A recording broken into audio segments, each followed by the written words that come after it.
Welcome to the Workamper Show, a podcast devoted to helping you discover how to finance your RV travel dreams. I'm Steve Anderson, the president of Workamper News. Each one of our episodes will either introduce you to people who are already living the RV lifestyle or to opportunities to work short-term jobs. You'll also learn how to hit the road the right way and make the most of every opportunity.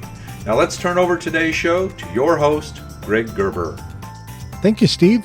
One of the most important decisions RVers have to make when they jump into a full-time RV lifestyle is deciding where to call home. Today I'll be speaking with two lawyers from Texas who are very experienced in domicile issues.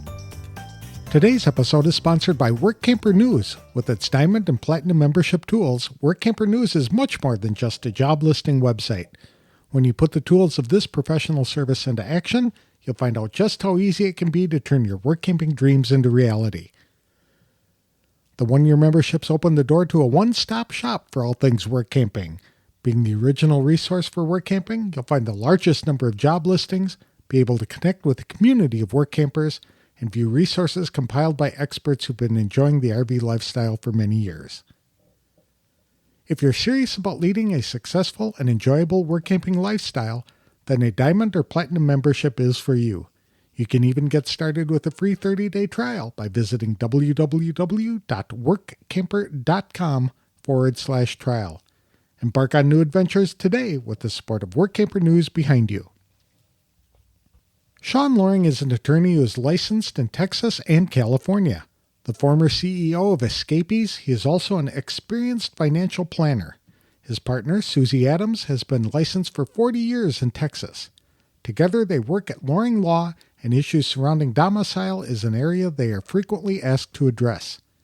The 14th Amendment to the United States Constitution gives people the freedom to travel freely between states, but each state has rules about what it means to be a resident for domicile purposes. The problem is there is no clear-cut definition of what a domicile means, but it is most often accepted to mean the place you intend to return to when you're done traveling. However, if a problem ever arises, actions speak louder than intentions. For example, where do you receive mail? Where are your vehicles licensed and which state issued your driver's license? Do you own any real property? Where do you vote? After you die, where will your will be probated? Where do you pay taxes? When you aren't traveling, where do you spend a lot of time? Where are your doctors located? In which state is your business registered? There are a whole bunch of questions that go into formally declaring a domicile state, and the answers go well beyond which state has the lowest taxes. Your domicile state will often determine rates you pay on health insurance and vehicle insurance too. To tell us more about the seemingly simple concept of domicile with its inherent consequences, please welcome attorneys Shawn Loring and Susie Adams to the show. Thanks for joining me today, Susie and Shawn. I really appreciate the time. Tell us a little bit about yourselves and your law company.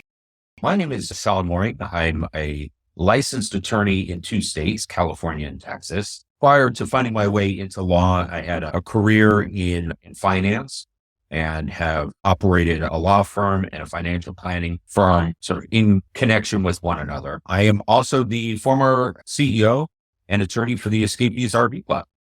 My name is Susie Adams. I've been licensed to practice law in Texas for, as of the spring 2023, it'll be 40 years. So this is an anniversary for me and my classmates, so to speak. About 7 years ago, I happened to be on a bicycle trip that Shawn Loring was also on, and I had just left a job, and we started talking while we were riding. And by the end of the bicycle ride, he said, "Why don't you come to work for my law firm?" To which my husband was on his own bike, and I said, "James, I got a job." It was a great moment. And then I said, "Shawn, what exactly? I've been practicing law a long time. I've got a lot of trial experience, but what's the firm about?" And he said, "One of our biggest issues is domicile." Now, domicile is a subject that takes about half an hour of one class in law school. And so my thought was, okay, got that. What else? But I had no idea that in the world of full-time RVers, that the whole world of domicile would just be exploding. So now for 6 years, I've been writing articles for the Escapees magazine on the whole subject of domicile. I can promise you every issue, there's something new to talk about in that. And so we can speak about it as long as you want to hear about it, because there's a bunch of little issues that come up. What is domicile? What's it mean, and why is it important to RVers? Domicile, there's not one clear accepted definition of domicile, but the sort of working definition of domicile is where you intend to permanently return even after a temporary absence. And I hit that word intend with some gravity because your intentions are somewhat malleable.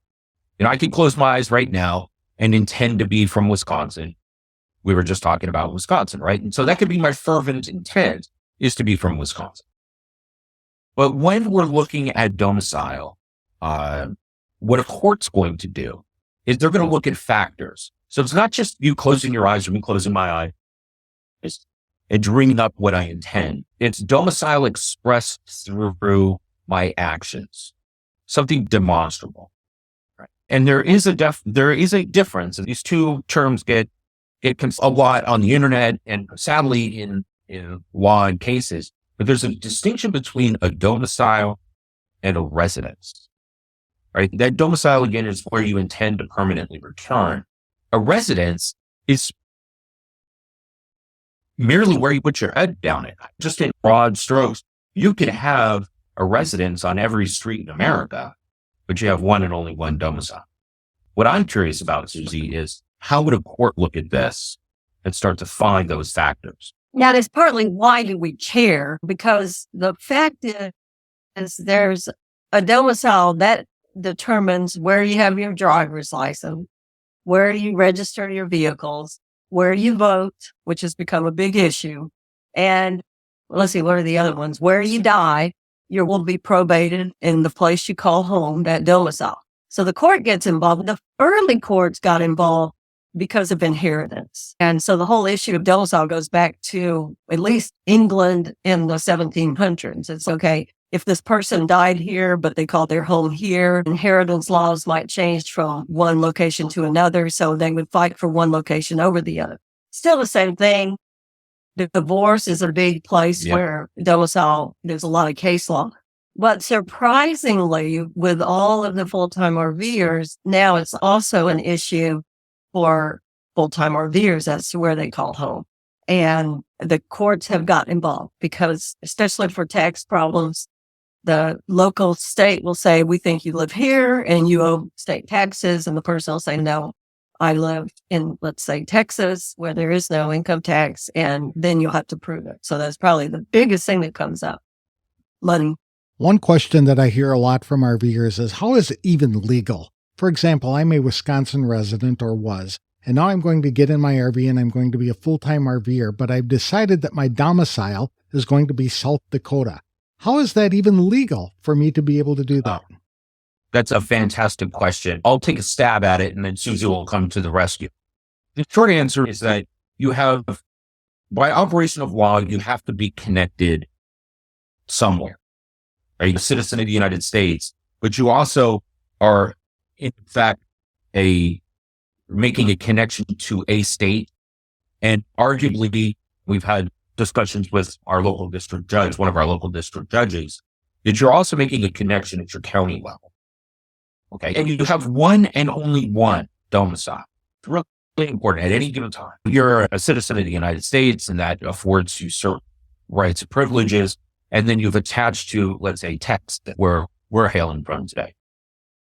And so you're availing yourself of the privileges and protections of the laws of Texas by claiming that as your domicile. And then further down the line to the county level, there's a little piece of the 14th Amendment of the United States Constitution that guarantees the right to travel between the states. There again, there's not a tremendous amount of case law on it, but there are a few cases that say that you have a constitutionally protected right to move around the country. Hey, Susie, make me sound smarter than I am. That's right. But the part about it being legal, let's say it's South Dakota, there are two parts to that. South Dakota has their own rules about how you can become a South Dakota brags that you can be there for 24 hours and you can call yourself a South Dakota. That may not work if you've got a house back in Wisconsin. You go to Wisconsin all the time. You spend all your time there, but pretend your home is South Dakota. We've got a lot of case law that says you're going to lose.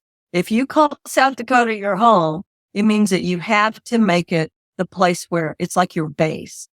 And especially if you're in an RV, right? You've got to show people, even though I travel all over, this is the place I come back to for everything from my doctors, I'm Medicare, Social Security, everything comes out of that base. And if you say my home's South Dakota, but I'm gonna declare a homestead for my home in Wisconsin, then you can't say South Dakota. But under the law, everybody has the right to call someplace home.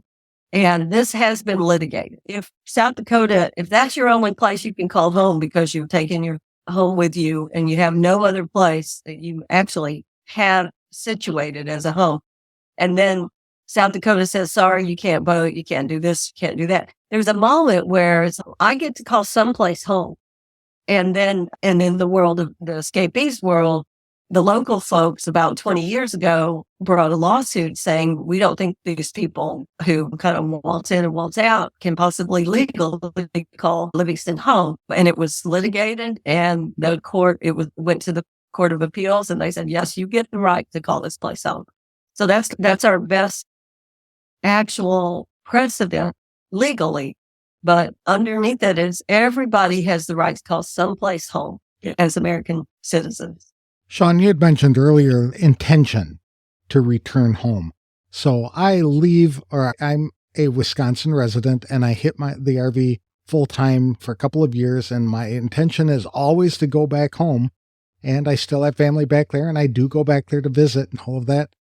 But while I'm traveling, I decide that I want to live in North Carolina because it's just a beautiful state and I fell in love with it. And so I want to move my home from Wisconsin to North Carolina.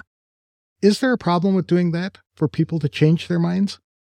No, there is not a problem changing your mind. And again, I could close my eyes and this very moment fervently believe that I am from North Carolina.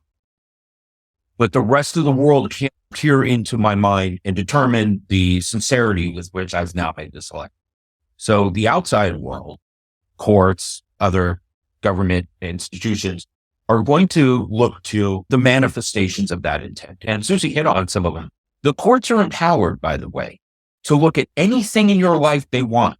There's a case where the determination turned on a tennis club membership. And wasn't there a case where they were looking at hunting and fishing licenses? It's basically the court will dig into the fact polling. The case that Shawn was talking about was a Minnesota brought a lawsuit against a man who claimed Florida was his home. And they said, no, you've got a house up here in Minnesota. Well, he had a house also in Florida. And so it was back and forth. And then he said, but I've quit my tennis membership in Minnesota and joined a club in Florida. The court said, you can't play tennis remotely. You must be a Floridian. Voila, he wins. But the problem with the North Carolina idea is some states make it very hard to become citizens domiciled in that state.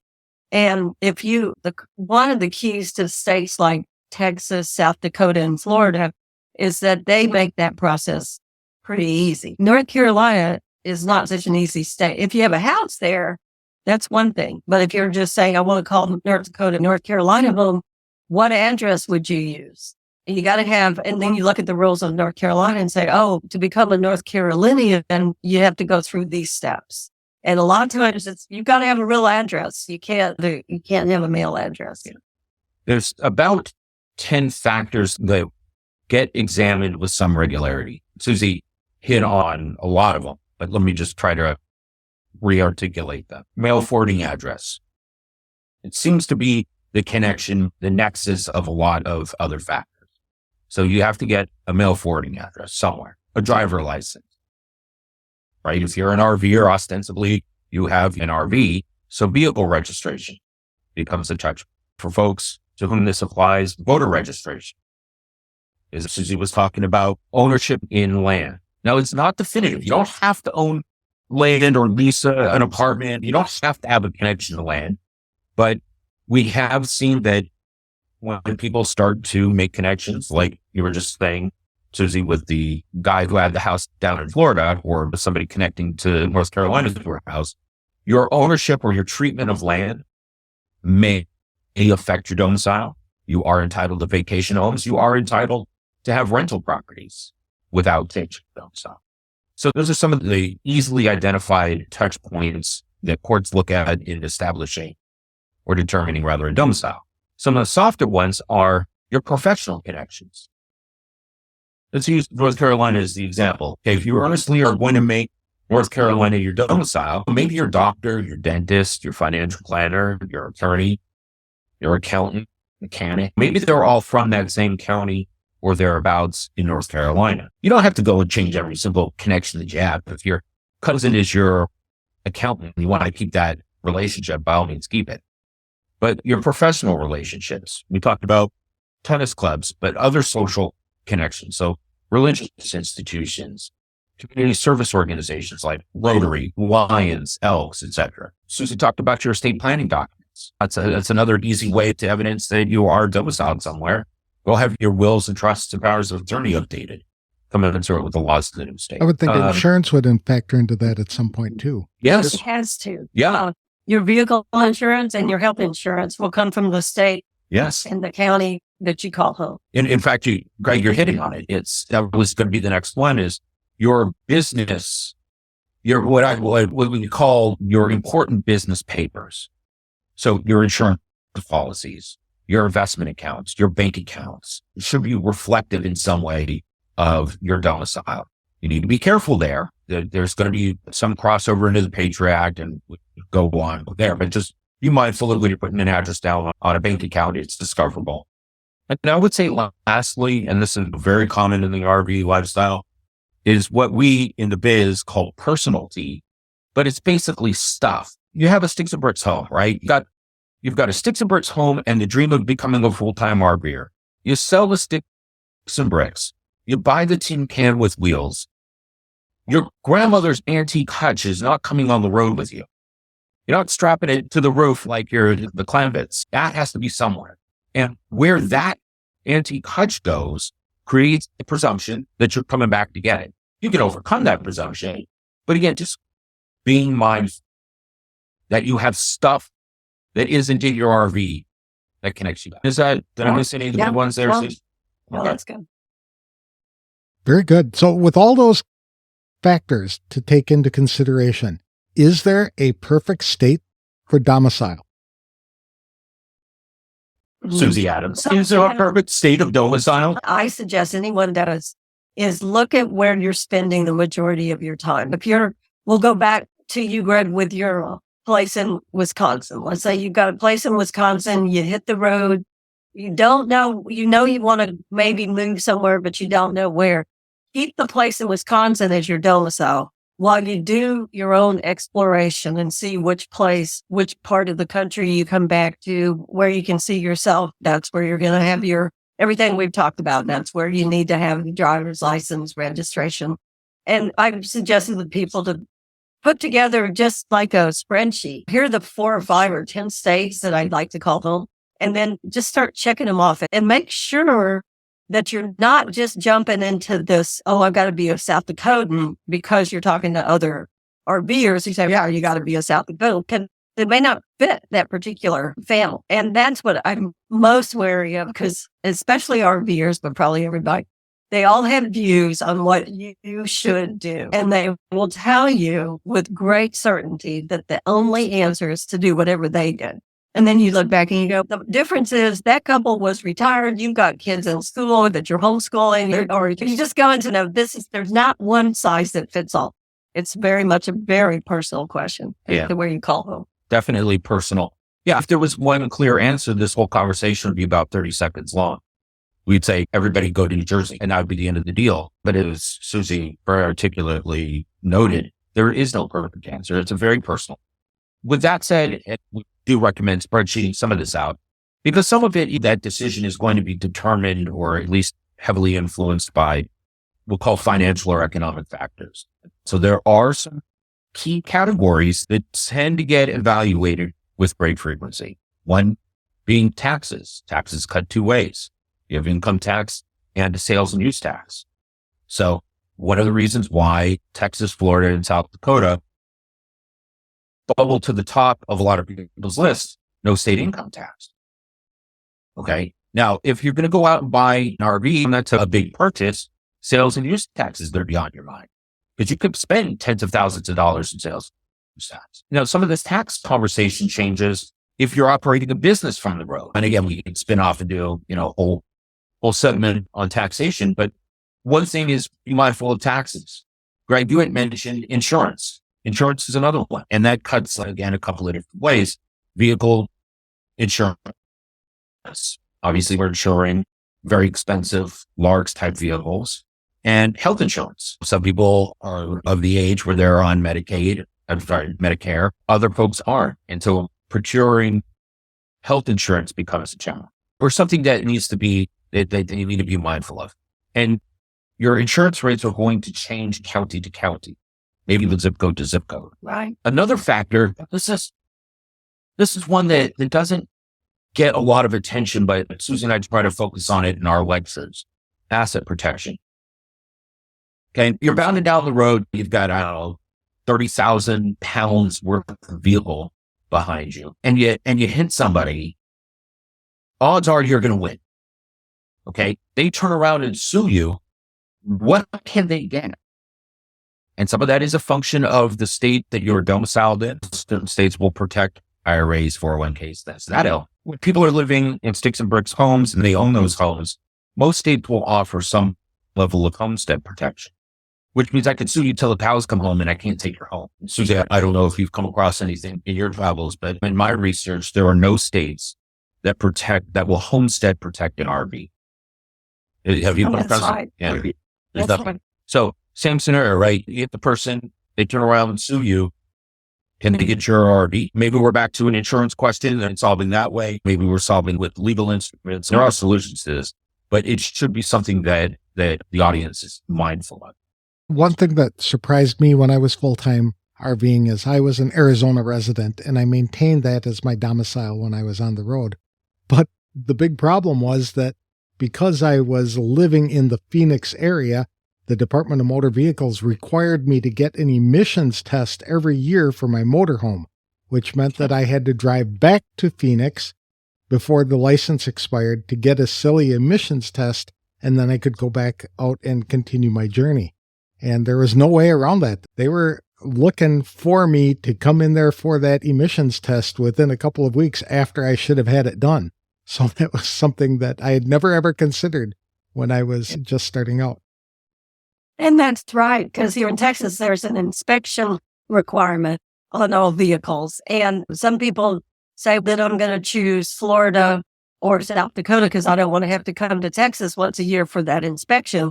Two things about that. Number one, the inspection they do allow you to wait till you're back in the state. So there's some room there. But the other, when I hear somebody say, I'm not going to choose Texas because then I'd have to come back every year. I'm like, well, then you probably better choose a state that you really see yourself coming back to, because don't choose a state that says that you don't have to come back, because that ruins your domicile. Yeah. I think Susie just hit on what I consider to be the most important point in all of domicile. If the place that you're choosing to domicile from is not part of your normal story arc, don't pick it. A state could look perfect on paper, hit every single financial economic box that you want to come true. But if you never go there, don't pick it. That's wrong for you. You will futz up your domicile. Yeah. For example, South Dakota, which says you can only be there, you only need to come there one day, and that becomes your state and your residence and your domicile, and you can get your vehicles licensed and all that other kind of stuff. But if you never go back there... Yeah, and the deal with South Dakota, that they are luring, and they seem to be luring a lot of people to the state. But during the pandemic, many of those people were out of work and they got to have employment compensation. And that comes out of the state that you call home. So once these folks then tried to collect from South Dakota money for the fact that they were out of work and they were calling South Dakota home, all of a sudden South Dakota said, for you guys, this is not home. And so I was, wait, South Dakota, you can, yes, we'll let you be here as long as you don't cost us anything. But the second the pandemic hit, these people are saying, hey, you said we could call this home, and now you're saying you're not going to pay us any. I mean, it was like, okay, maybe new rules. So even there is a problem.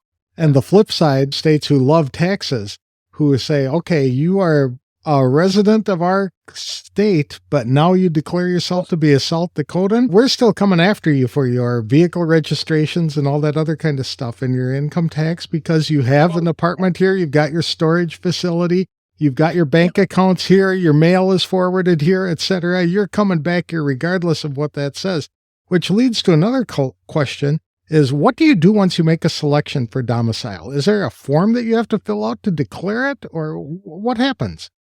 Well, no, usually I say the trigger point is when you turn in your driver's license from the other state and you get your new driver's license. It's not like you have to, that's your declaration to the world. And then you register to vote, you do all these things that just basically say, this is now my home. We don't have a universal form that people have to fill out to say, now here's my domicile. And because so much of the domicile decision is based on intent, that's a case law question. That's not a statutory, if you do these 5 things, you become a Texan. And that brings up the other point with South Dakota. There is a famous case where a family, they sold their house in Minnesota. They went down to South Dakota. They did the overnight. They got their driver's license, registered their vehicles. They did all those things. And then they left, didn't have any connection to Minnesota or South Dakota for the next year and a half. Minnesota came after them and said, we believe you owe back taxes, income taxes.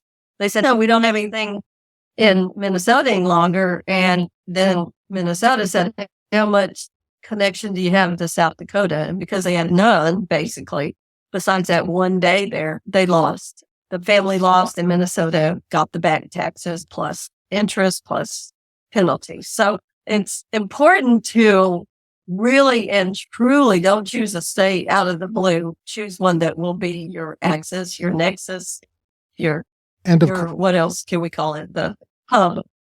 And of course, get legal advice if there's any question before you make this decision. Absolutely. Yep, super.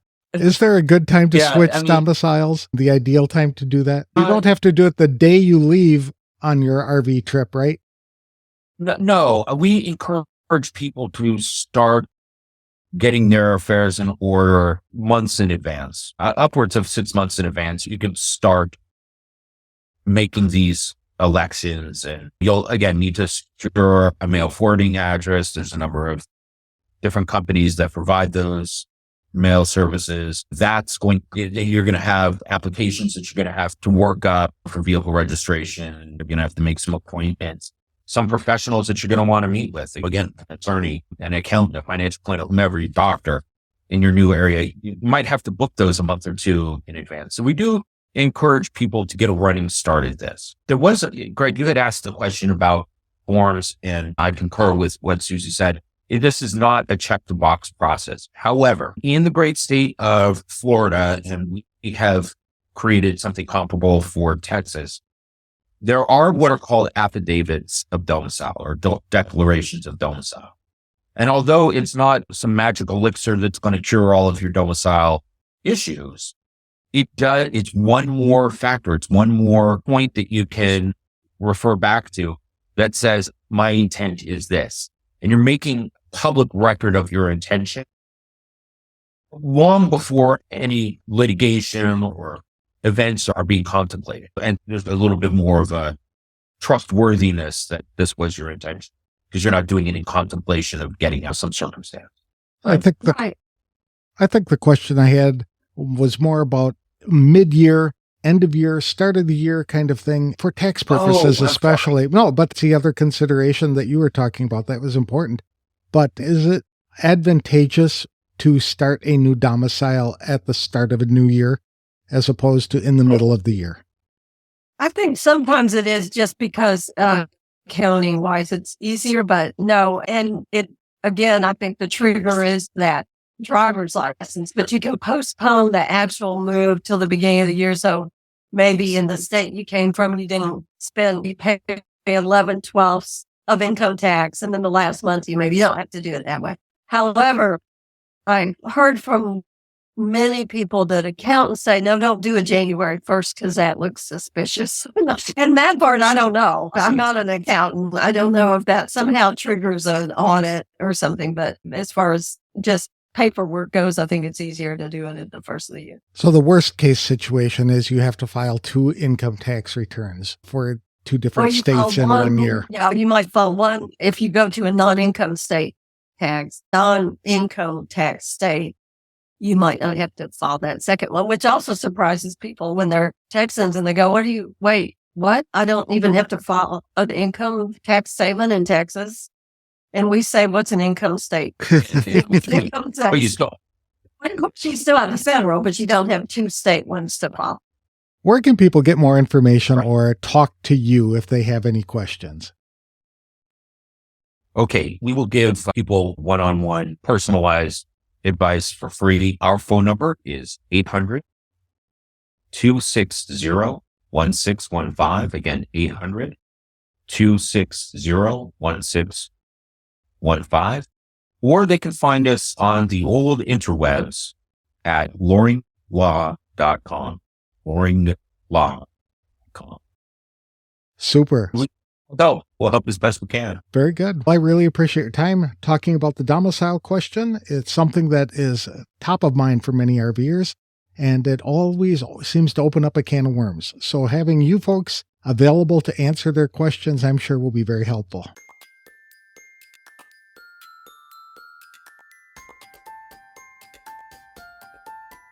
I appreciate attorneys Shawn Loring and Susie Adams from Loring Law for taking time to come on the show to talk about the domicile issue. It appears to be more complex than people realize, especially if they say their domicile is in one state, but everything else suggests they are intending to return to another state when they come off the road. Yet it is important to remember that a domicile decision is not permanent. You can fully intend to return to a specific state after you're done RVing, but on your journey, if you fall in love with one particular state, then nothing is going to stop you from moving there. In fact, it may be advantageous for you to declare that state to be your domicile even before you decide to stop traveling.